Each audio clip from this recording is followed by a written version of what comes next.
Okay, fine. The topic that we're going to have today is pregnancy, parturition, and lactation. We all know that all of them, pregnancy, parturition, and lactation, all of them occurs in sequence. Pregnancy.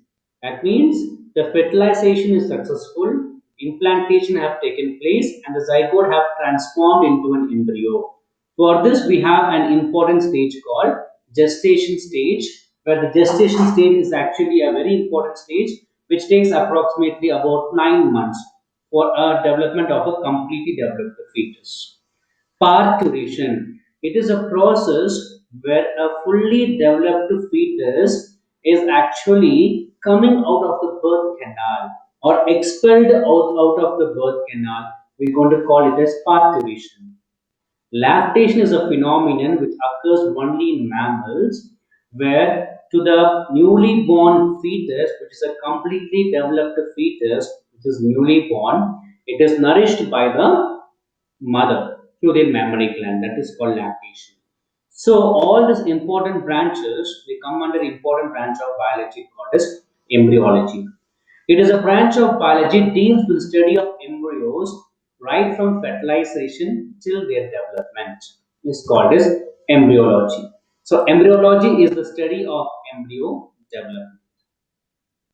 So I told you the cleavage is holoblastic equal or holoblastic unequal in case of human being. Unequal, Unequal. sir. Yeah, it is holoblastic unequal. The entire zygote itself will divide and will transform to blastomeres and goes for the respective stages. But the division is unequal. That is why in the blastocyst we have micromeres and macromeres, and we have the inner cell mass, and we have the blastoceal cavity. It includes the development process of a single cell embryo to a completely well developed fetus. So, embryology usually refers to the prenatal development of a fetus. Prenatal means before giving birth.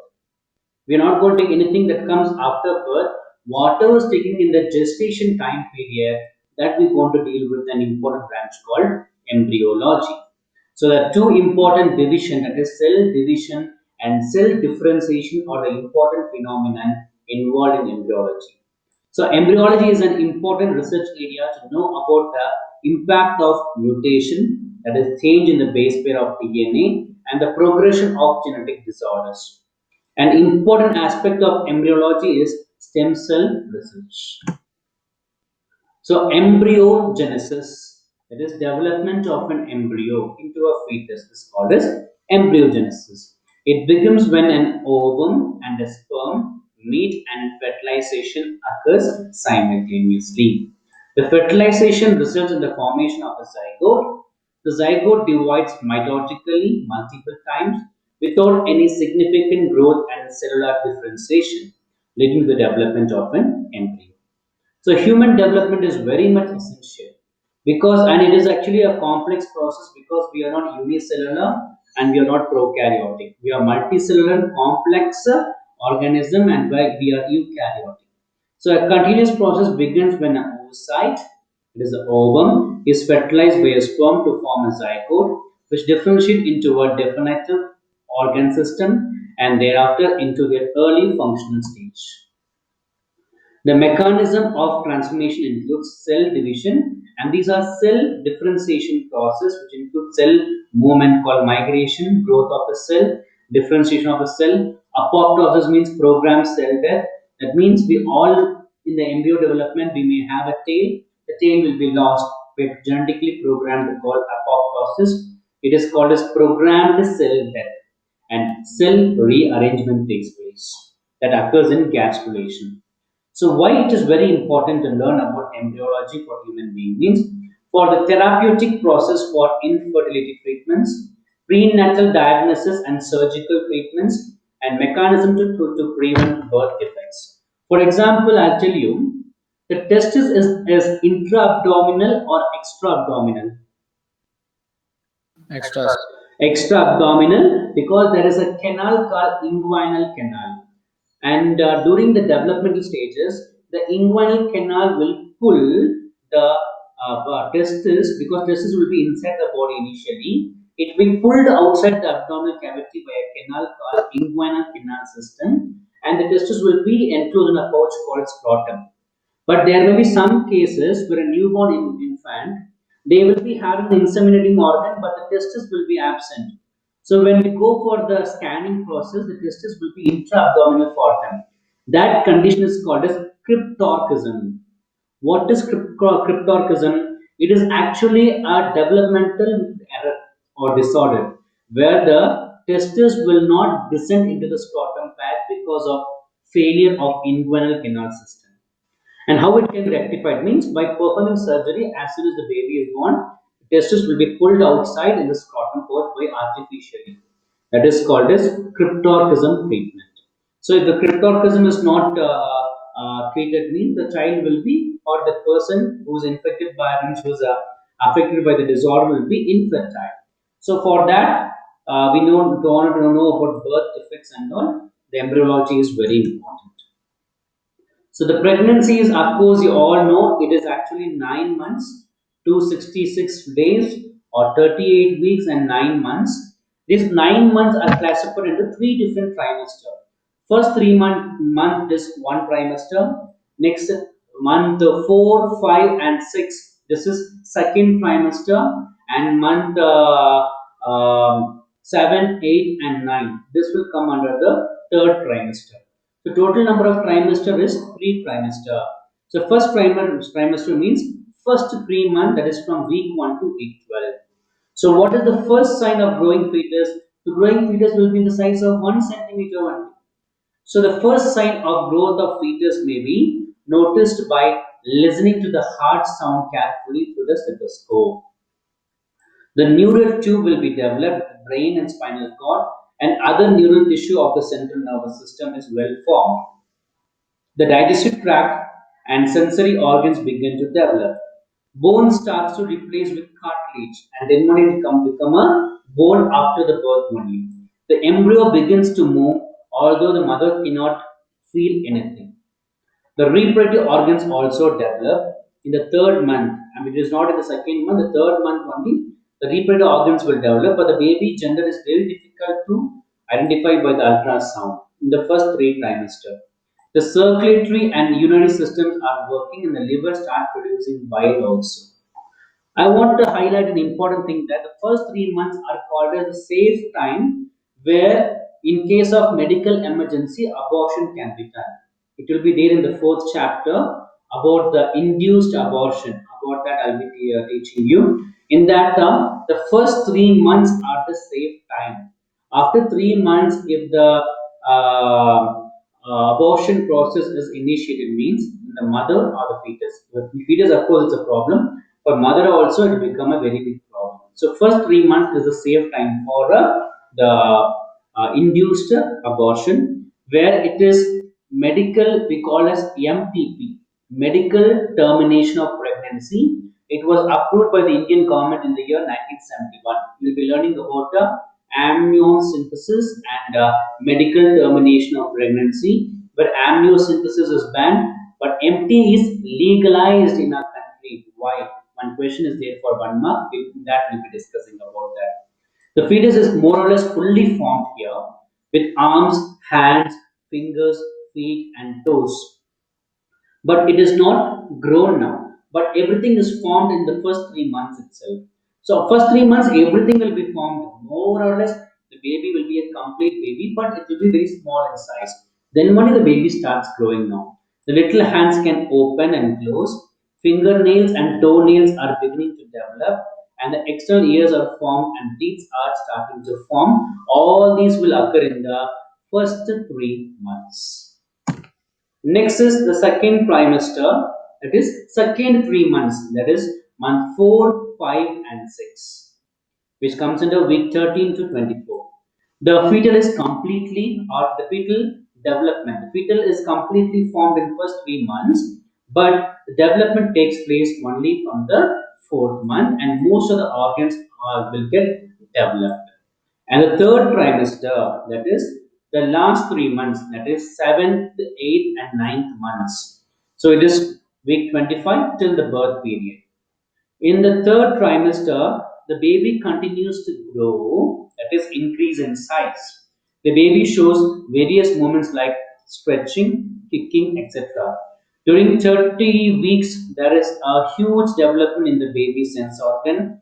Fingernails are visible, bones get hardened, formation of red blood cells in the bone marrow, and finally have shed all the lanugo. What does lanugo means? The fine soft hair that covers the entire body and limbs of the human fetus. It is actually completely shed off and a new one will be formed. All these are important events occurring in the third trimester. Now the third trimester is completely over. Now the next thing is a labor pain has to be formed. So that is called fetal ejection reflex. What is fetal ejection reflex? It is a mild uterine contraction is called as fetal ejection reflex. Who gives the impulse for mild uterine contraction means it is not the mother's body, it is the fetus only. I think you can see in Tamil movie also. There is a movie of Vijay where actually they will be showing the baby will be giving a football kick. The baby will be giving a kick. So the kick only we are going to talk about. So in this case, what will occur means, in this case, children, the important event which I want to highlight here is when a baby or the fetus is fully grown, the baby will give a small kick into the uterus. The baby will give a small kick. Because of the small kicker, a mild uterine contraction will occur. That is, the myometrium layer of uterus will contract mildly. So, mild pain will be felt by the mother. This mild, first the baby is giving the impulse. The impulse will give a small uterine contraction. So, baby is saying that, okay, mom, I'm ready to come to the world. So, it will give a small football kick. Once the football kick is given, if I don't write the exam football kick, the baby will give a small kick. That is mild uterine contraction. This mild uterine contraction will stimulate the hypothalamus, the master of master gland. The hypothalamus will activate the posterior pituitary gland. The posterior pituitary gland is called as the, of course, pituitary means the master gland. Among them, the posterior pituitary gland is activated. The posterior pituitary gland will release a hormone called as oxytocin. So I'll tell you what I did in my grade 12. I always remember oxytocin, TOXIN. Even my first year of graduation, I wrote TOXIN. When I become a teacher only, then I came to know it is oxytocin, not oxytocin. So oxytocin, TOCIN, because you should not make the mistake. So I'm telling you the errors which I committed. So oxytocin. So oxytocin, what it will do? The oxytocin will go and activate the myometrium layer of the uterus. So oxytocin will trigger further contraction of myometrium of the uterus. Therefore, since this cycles keep on continuing, fetus is giving some impulse, uterus is contracting, stimulating the hypothalamus to which will activate the posterior pituitary and releases the oxytocin. Oxytocin will go and activate the myometrium receptors in the uterus, and myometrium will contract. As more the oxytocin, stronger the uterine contraction. So uterine will keep on contracting, mean oxytocin is formed. So when the cycle keep on continues, the uterus will keep on contract. So the uterus is keep on contracting oxytocin. At certain stage, how we say LH surge. Similarly, here the oxytocin, that is in menstrual cycle for ovulation, we use a term called LH surge. Here there is no need of surge. The oxytocin reaches the optimum or the maximum level. So more the oxytocin, stronger the uterine contraction. More the uterine contraction leads to the expulsion of the fully grown fetus outside the maternal body. This is called parturition. So mild uterine contraction is given by the fetus. The fetus, because of the contraction, it will stimulate the hypothalamus.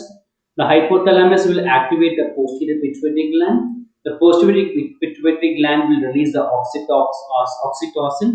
The oxytocin will go and activate again the uterine layer, that is the myometrium, which again further triggers the contraction. So more the oxytocin keep on stimulated, more the uterine contraction. At certain time, the oxytocin concentration goes very high, and the uterine layer will contract very seriously, and it will be triggered leads to the expulsion of fetus outside the maternal body. This process is called as parturition. Any doubt in fetal ejection reflex? Any doubt? No, sir. Okay. Sir. Yes, beta. No No doubt. doubt, sir. Yes, beta. Yes, beta. Yes, what is the doubt, beta? No doubt, sir. Okay, no doubt. Okay. Next is lactation. Lactation is a unique phenomena observed in mammals. By the process of lactation, the young ones are nourished.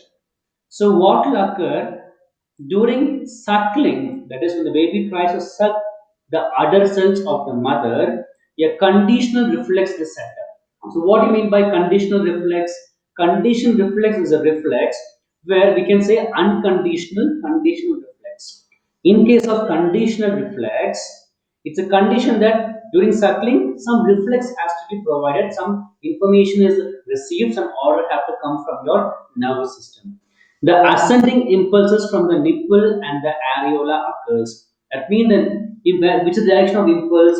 It goes from the nipple, it goes to the areolar tissue. So the thoracic sensory is fourth, fifth, and sixth afferent neural arc is involved. So the ascending impulse from the nipple goes from nipples to areola. The paraventricular and supraoptic nuclei of the hypothalamus is activated. That is from the nipple of Sir, voice is breaking, sir. voice is breaking, beta. Now it won't be breaking. Now it is right now. Now it won't break. Now is it fine? Now is it fine, beta? Now is it fine? Okay. No, sir. It's still breaking, sir. Yes, sir. Still breaking. Okay, fine.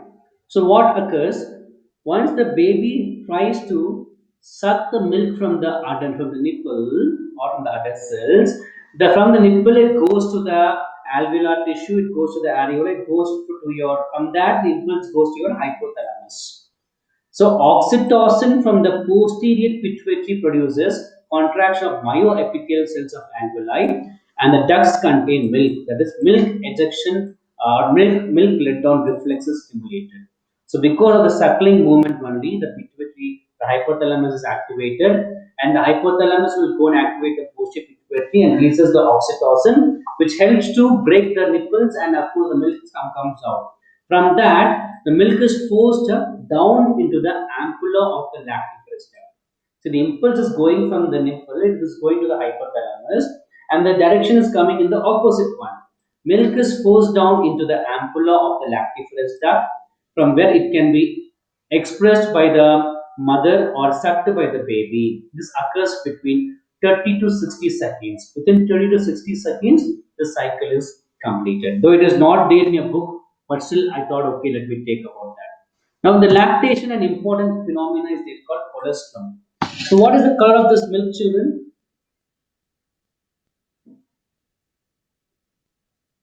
Yellow. What? It's yellowish in color, and this is the mature milk after a certain amount of time. So, and if you have cattle in your home, you can you will be aware of it.